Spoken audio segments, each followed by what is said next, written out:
Voy a hablar del seguimiento de lo que empecé a compartir el domingo pasado. ¿Cuántos de ustedes recuerdan de lo que hablamos el domingo pasado?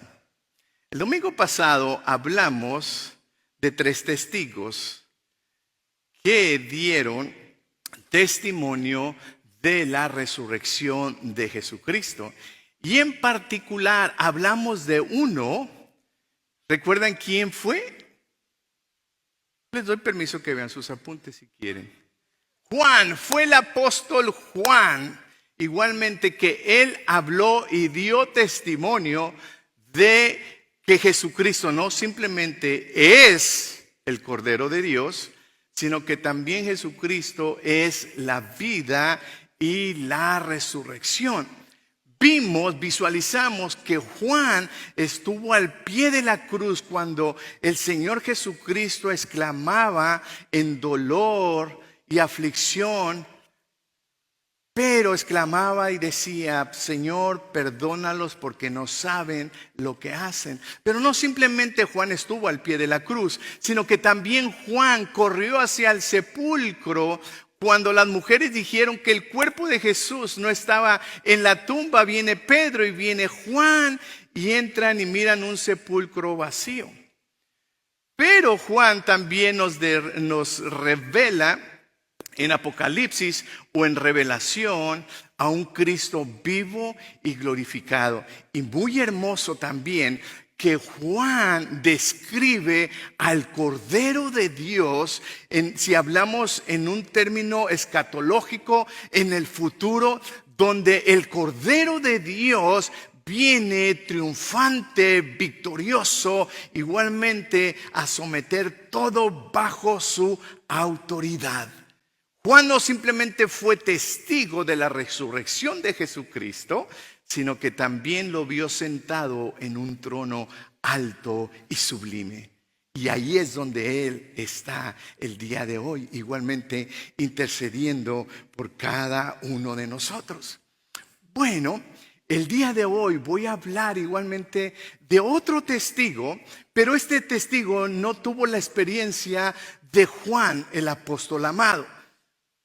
El testigo que yo voy a hablar el día de hoy, él dedicó tiempo, esfuerzo, dinero para investigar todo en relación a la persona de Jesucristo y también en relación a la resurrección de Jesucristo. Hizo un examen, si puedo decirlo así, hizo un estudio muy profundo de la vida del Señor Jesús, y estoy hablando de Lucas. Aunque él no tuvo la experiencia de ser un testigo presente, ocular, ahí estar presente, pero él se dio la tarea de asegurarse de que fuese verdad.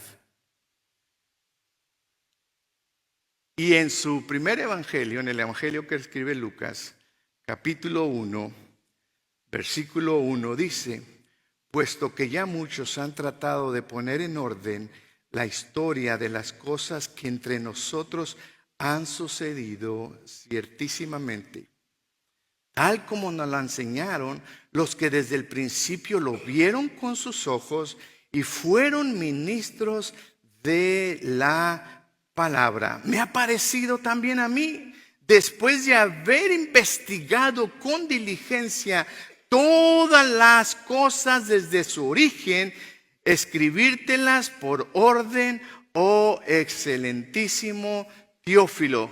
¿Cuál es el propósito? Para que conozcas bien la verdad de las cosas en las cuales has sido instruido. Lucas se da la tarea de hacer una investigación y lo hemos leído, pero quiero que usted enfoque la escritura, vaya conmigo, igualmente al final de Lucas. Yo quiero que usted la mantenga ahí, pero vamos a meditar el día de hoy en nuestra enseñanza que él ha titulado El poder de una fe fundada en la verdad. Esto es lo que Lucas está hablando. Es una carta personal, si puedo expresarlo así, hacia Teófilo. Y Teófilo dice, de acuerdo a lo que habíamos leído, dice que vino a conocer la verdad, pero Lucas estaba sumamente interesado que él conociera todo en relación a la verdad. Nosotros como creyentes en Cristo Jesús, mi hermano, no está limitada nuestra salvación simplemente al reconocer que somos pecadores, que necesitamos salvación y vida eterna. No, nuestro deseo aún como pastores es mismo deseo que tiene Lucas, que cada uno de ustedes conozca todo en relación a la verdad. ¿Y quién es la verdad? Jesucristo. Nuestro deseo que cada uno de ustedes como creyentes no se quede estancado simplemente en venir y conocer a Jesús como el Salvador de su vida, sino que usted profundice más en la persona de Cristo Jesús.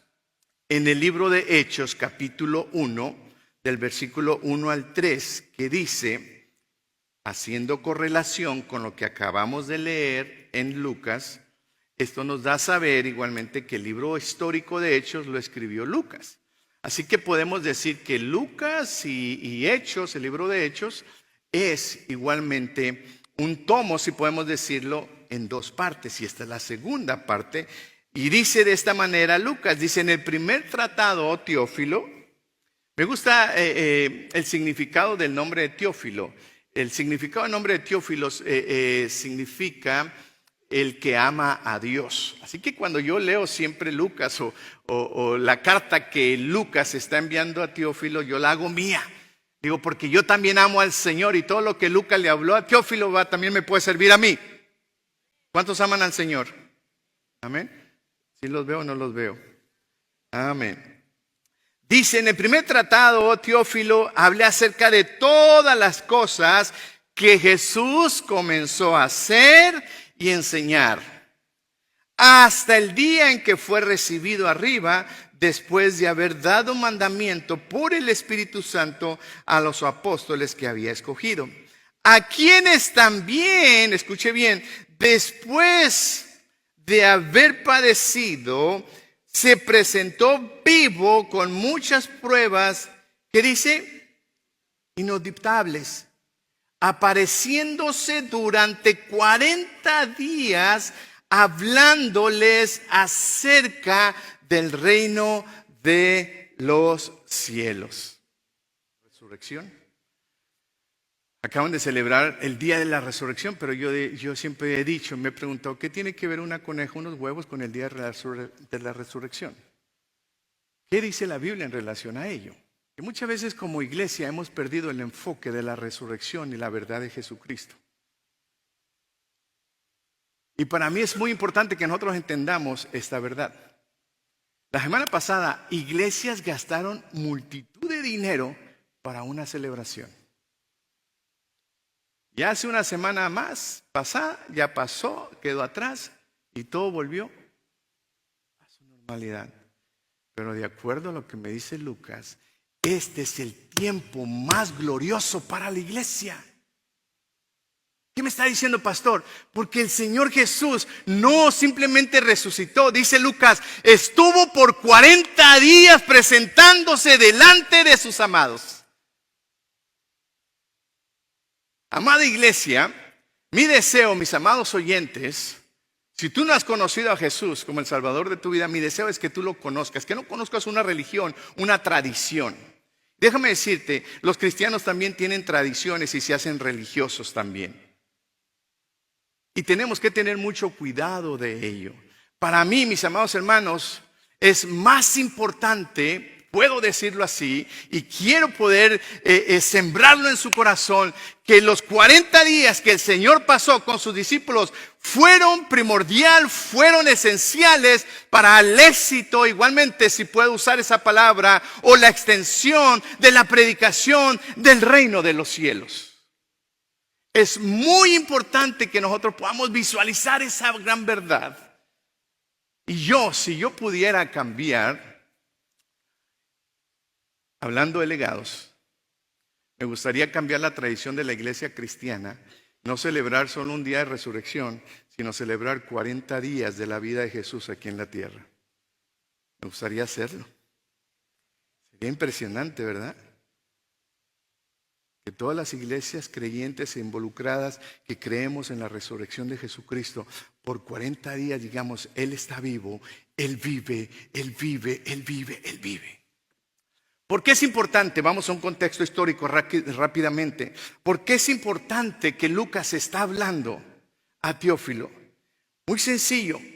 Bueno, ya hablé que Lucas es, usted lo va a tener ahí en la presentación. Lucas es el escritor de esta carta, pero me llama mucho la atención de que Lucas primero empieza hablando en tercera persona, ellos, aquellos, pero mientras va la historia avanzando, entonces ya lo hace en la primera persona y dice, y nosotros fuimos, hicimos, dejamos, haciendo referencia a que él era ahora parte aún de este crecimiento y de este fluir. ¿A qué me refiero? Porque Lucas fue compañero del apóstol Pablo. O sea, Lucas no estuvo presente ver los milagros, las señales, maravillas del Señor Jesús, pero en su investigación, él vio que todos decían lo relacionado al poder del Señor Jesús. Él lo llevó a cabo, lo investigó, y no simplemente lo investigó, sino lo recibió, lo creyó, y ahora no simplemente lo cree, sino ahora lo proclama. Y es compañero igualmente de misiones con el apóstol Pablo. Ya vimos a quién estaba destinado, a Teófilo. Y se cree que esta carta se fue escrita, Lucas la escribió como en el año 62, durante el Imperio Romano, donde aparentemente se reconocía que había paz, donde entonces la proclamación del Evangelio podía ser extendida. Pero es algo muy interesante que tenemos que resaltar, que el pueblo de Dios o los seguidores de Jesús en ese tiempo era una pequeña minoría de personas.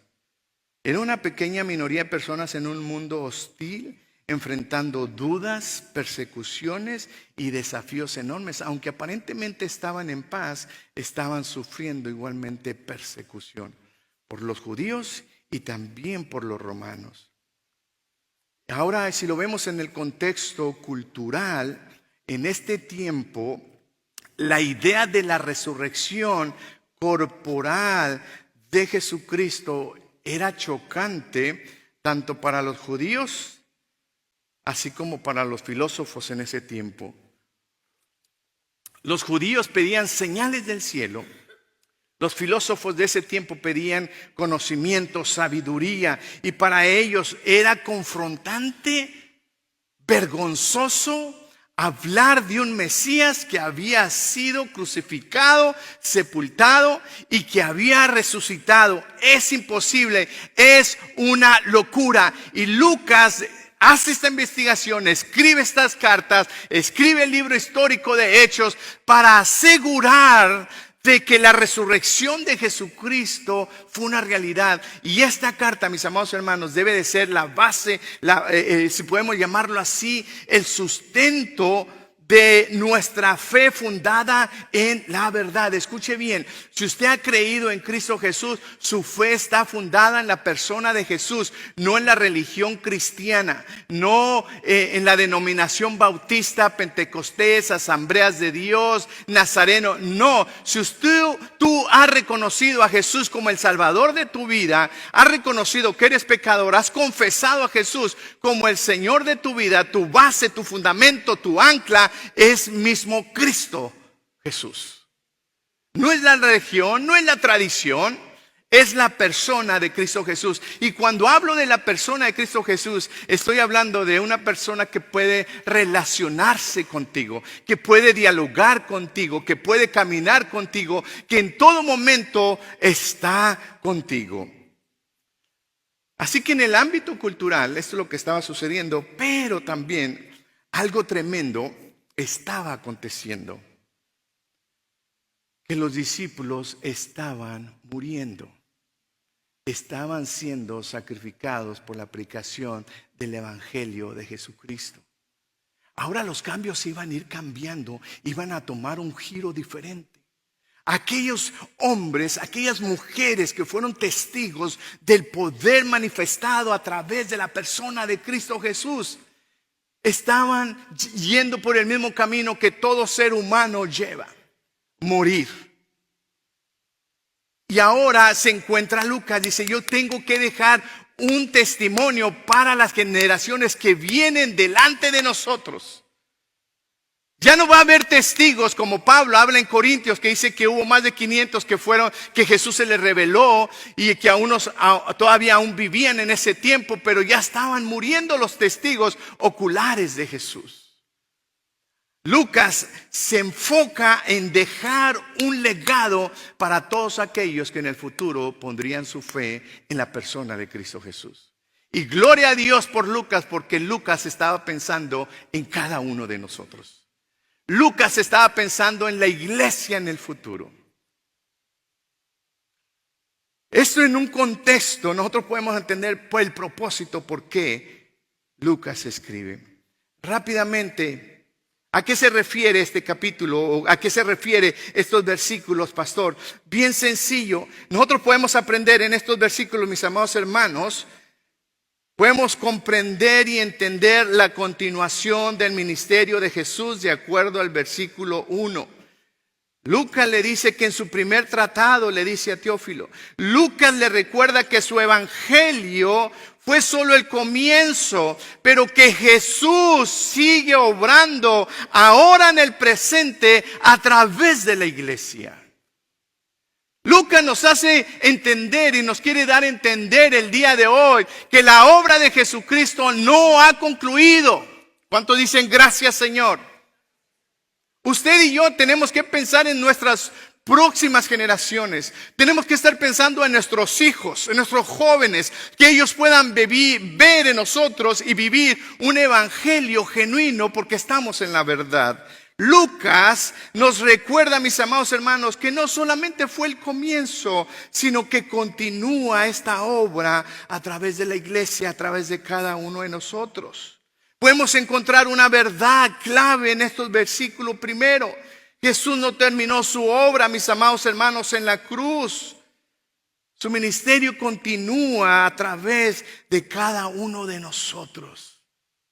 Si usted y yo pudiéramos entender el poder de la resurrección de Jesucristo, nuestra vida cambiaría y nuestra vida tuviese otro sentido. Si nosotros pudiésemos entender esta verdad, ahora nuestras metas serían diferentes. Ahora el reino de los cielos sería parte de ello.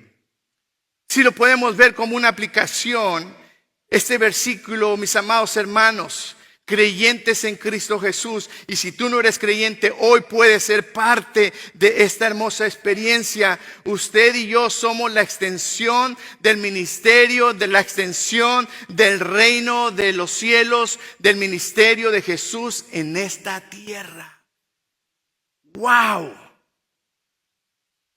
¡Wow! O sea, usted tiene el privilegio de ser parte de la extensión del reino de los cielos en esta tierra. Y si tú no eres parte del reino del cielo, tú puedes ser parte el día de hoy. Qué hermosa bendición. Y Lucas nos hace ver y nos quiere sacudir en este mañana, en esta hora, y decir, entendamos la realidad de la resurrección de Jesucristo. No es una celebración, es un estilo de vida. En el versículo 2, inicio del versículo 3, Lucas habla de la confirmación innegable de la resurrección. Dice, se presentó vivo con muchas pruebas indubitables. Jesús no dejó lugar para la duda. Lucas, mis amados hermanos, le hace referencia a Teófilo y el día de hoy igualmente, que él no dejó ningún lugar para la duda. Se apareció, como dicen los escritos, múltiples de veces a distintos grupos en diferentes circunstancias. Esto no simplemente nos lleva a la importancia histórica. No se trata de una leyenda, no se trata de un mito, sino es de un hecho demostrado con evidencia. evidencia. La resurrección de Jesucristo, mi hermano, mis amados oyentes, aunque lo podemos reconocer como un hecho histórico, es porque hay pruebas convincentes de que así fue. Y cuando habla Lucas de las pruebas, significa en su original que son señales claras, firmes, irrebatibles. No se pueden contrarrestar. Y Lucas le está diciendo a Teófilo: tú has iniciado en esta fe. Ahora tú tienes que estar convencido de que no es un mito, sino es una realidad. Y hay señales claras, firmes, que pueden ser tu fortaleza en tu diario vivir. En aplicación a estos versículos podemos poner lo siguiente: nuestra fe, mis amados hermanos, no es una ilusión emocional, sentimental, sino una confianza basada en hechos reales e históricos. Cuando usted y yo creemos en la persona de Cristo Jesús, va más allá que una emoción, que un sentimiento. Va más allá de sentir algo, sino es tener una convicción inconmovible de que mi fe en Cristo Jesús es la verdad. No tengo que sentirlo, yo estoy en la verdad. No simplemente es caminar, sino caminar en la verdad. Y Lucas le dice a Teófilo: yo quiero que tú sepas todo en relación a la verdad. Nuestra fe no es una ilusión emocional, por lo tanto, nos lleva a una preparación para la misión. Lucas no simplemente está hablando de la veracidad de la resurrección, sino está diciendo, nos va a decir: hey, hay mucho trabajo que realizar. Hay mucho trabajo que realizar. Versículo 3b, si puedo llamarlo así, en siguientes versículos, que dice igualmente: a quienes también después de haber padecido se presentó vivo con muchas pruebas indubitables, apareciéndose durante 40 días y hablándoles acerca del reino de Dios. Hablándoles, dice, acerca del reino de Dios. Ahora nos habla de la misión. Ahora nos habla acerca del reino de Dios. Jesús utilizó, como dijimos en la Escritura, 40 días para instruir a sus discípulos sobre la misión que tenían delante, y esta misión es proclamar el reino de Dios en todo el mundo. Mis amados hermanos, tenemos una misión, y la misión es proclamar el nombre de Jesucristo. No dar a conocer el nombre de una iglesia, el nombre de un personaje, no, es el nombre de Jesucristo. Tenemos una misión de proclamar el reino de los cielos, proclamar la persona de Cristo Jesús y su reino. Si nosotros entendemos este versículo y traemos una aplicación a nuestros días, podemos decir lo siguiente: como iglesia, como Forni en español, estamos llamados a vivir y anunciar el reino con claridad, con convicción, en medio de un mundo y una sociedad confundida y en decadencia. ¿Cuál es nuestra misión, mis amados hermanos? Predicar el evangelio. ¿Cómo podemos aplicarlo? Como familia espiritual, como iglesia, estamos llamados a vivir y anunciar el reino de los cielos con convicción en medio de un mundo confundido. Amados, el enemigo siempre va a buscar cualquier boberías, tonterías, para desenfocarnos del reino de los cielos, para desenfocarnos en la predicación del reino de los cielos. Nos hace sentir que no tenemos lo suficiente, que no sabemos lo suficiente, que no somos lo suficiente maduros para proclamar el reino de los cielos. Déjame decirte, Lucas más adelante nos va a traer a una convicción. Los versículos ahí adelantito nos da la fuente, el recurso inagotable del poder del Espíritu Santo habitando en nosotros. Y la única manera que usted y yo podemos extender el reino de los cielos es que Él esté habitando en nosotros a través de su Espíritu Santo. No podemos hablar del reino de los cielos si el reino de los cielos no ha sido establecido en nosotros. No simplemente el reino de los cielos es algo que se establece, sino son las dinámicas del reino de los cielos. Y déjame decirte, el reino de los cielos también tiene su economía. La economía del cielo. Yo prefiero depender de la economía del cielo, la economía del reino, que depender de la economía de este mundo. Pero como seres humanos sí, nos preocupamos, vivimos ansiosos cómo vamos a sobrevivir. Este mismo Jesús que resucitó les dijo a sus discípulos: todos tienen necesidad, igual que cualquier otra persona, igual que los que no son hijos de Dios. Tienen estas necesidades, dice, pero vuestro Padre sabe todo en relación a ustedes.